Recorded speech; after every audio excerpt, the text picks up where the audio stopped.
राजा जनक जी अष्टावक्र जी से प्रश्न पूछते हैं। हे भगवान, संसार में नंगे रहने को, भिक्षा मांग कर खाने वाले को लोग वैराग्यवान कहते हैं और उसमें जर भरत आदि के दृष्टांत को देते हैं। आपके कथन से लोगों का कथन विरुद्ध पड़ता है। तब अष्टावक्र जी कहते हैं, संसार में जो मूढ़ बुद्धि वाले हैं वे ही नंगे रहने वालों और मांग कर खाने वालों को वैराग्यवान कहते हैं और नंगों से कान फुकवा कर उनके पशु बनते हैं। परंतु युक्ति और प्रमाण से यहाँ वार्ता विरुद्ध है। यदि नंगे रहने से ही वैराग्यवान होता हो तो सब पशु और पागल आदमी को भी वैराग्यवान कहना चाहिए, पर ऐसा तो नहीं देखते हैं। और यदि मांग कर खाने से ही वैराग्यवान हो जावे तो सब दीन दरिद्रियों को भी वैराग्यवान कहना चाहिए, पर ऐसा तो नहीं कहते हैं। इन्हीं युक्तियों से सिद्ध होता है कि नंगा रहना और मांग कर खाने वालों का नाम वैराग्यवान नहीं है। यदि कहो कि विचार पूर्वक नंगे रहने वाले का नाम वैराग्यवान है, यह भी वार्ता शास्त्र विरुद्ध है, क्योंकि विचार के साथ इस वार्ता का विरोध आता है। जहाँ पर प्रकाश रहता है वहाँ पर तमस नहीं रहता। ये दोनों जैसे परस्पर विरोधी हैं, वैसे सत्वगुण का कार्य सत्य है और मिथ्या का विवेचन रूपी विचार है, और तमोगुण का कार्य नंगा रहना है। देखिए, वर्ष के 12 महीनों में नंगे रहने वालों के शरीर को कष्ट होता है। सर्दी के मौसम में सर्दी लगती है और उनके हृदय में विचार उत्पन्न भी नहीं हो सकता। सर्दी के मौसम में सर्दी के मारे उनके होश उड़ते हैं और उनके हृदय में विचार उत्पन्न भी नहीं हो सकता। एवं गर्मी और बरसात में मच्छर काट खाते हैं। अतः सदैव उनकी वृत्ति दुखाकार बनी रहती है। विचार का गंध मात्र भी नहीं रहता है तथा श्रुति से भी विरोध आता है। यदि विद्वान ने आत्मा को जान लिया कि यह आत्मा ब्रह्म मैं ही हूं, तब किसकी इच्छा करता हुआ और किस कामना के लिए शरीर को तपावेगा, किंतु कदापि नहीं तपावेगा। और गीता में भी भगवान ने इसको तामसी तप कहा है।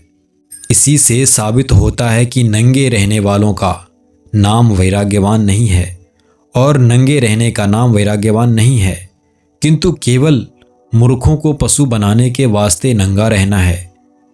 एवं सकामी इस तरह के व्यवहार को करता है, निष्कामी नहीं करता।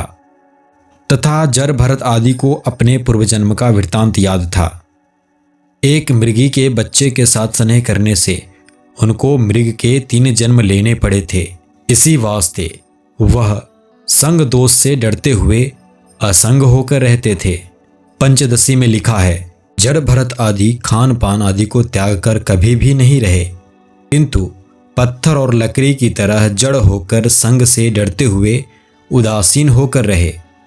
जब तक देह के साथ आत्मा का तादात्म्य अध्यास बना है, तब तक तो नंगा रहना दुख का और मूर्खता का ही कारण है। जब अध्यास नहीं रहेगा तब इसको नंगे रहने से दुख भी नहीं होगा।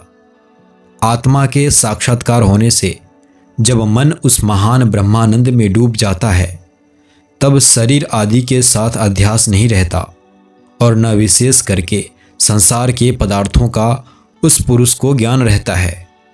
मदिरा का पान करके उन्मत्त को जैसे शरीर की और वस्त्र आदि की खबर नहीं रहती है, वैसे ही जीवन मुक्त ज्ञानी की वृत्ति केवल आत्माकार रहती है, उसको भी शरीर आदि का खबर नहीं रहता।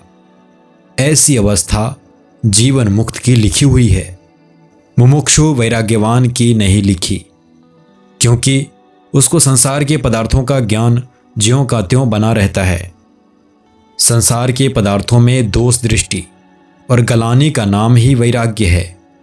खोटे पुरुषों के संग से डरकर महात्माओं का संग करने वाला क्षमा, कोमलता, दया और सत्य भाषण आदि के गुणों को अमृतवत पान करने अर्थात धारण करने वाला का नाम वैराग्यवान है और वही ज्ञान का अधिकारी है। अष्टावक्र जी जनक जी के प्रति वैराग्य के स्वरूप को कहकर राजा के द्वितीय प्रश्न के उत्तर को कहते हैं। दूसरा प्रश्न राजा का यह था कि पुरुष आत्मज्ञान को कैसे प्राप्त होता है, अर्थात ज्ञान का स्वरूप क्या है। इसके उत्तर में अष्टावक्र जी कहते हैं कि अनादि काल से देह आदि के साथ जो आत्मा का तादात्म्य अध्यास हो रहा है, उस अध्यास से ही पुरुष देह को आत्मा मानता है और इसी से जन्म मरण रूपी संसार चक्र में पुनः पुनः भ्रमण करता रहता है। उस अध्यास का कारण अज्ञान है। उस अज्ञान की निवृत्ति आत्मज्ञान करके होती है और अज्ञान की निवृत्ति से अध्यास की भी निवृत्ति होती है। इसी वास्ते अष्टावक्र जी प्रथम कार्य के सहित कारण की निवृत्ति का हेतु जो आत्मज्ञान है उसी को कहते हैं। हे राजन, तुम पृथ्वी नहीं हो और न तुम जल रूप हो, न अग्नि रूप हो, न वायु रूप हो और न आकाश रूप हो, अर्थात इन पांचों तत्वों में से कोई भी तत्व तुम्हारा स्वरूप नहीं है और पांचों तत्वों का समुदाय रूप इंद्रियों का विषय जो यह स्थूल शरीर है वह भी तुम नहीं हो। क्षण क्षण में परिणाम को प्राप्त होता जाता है। जो बाल अवस्था का शरीर होता है वह कुमार अवस्था में नहीं रहता। कुमार अवस्था वाला शरीर युवा अवस्था में नहीं रहता।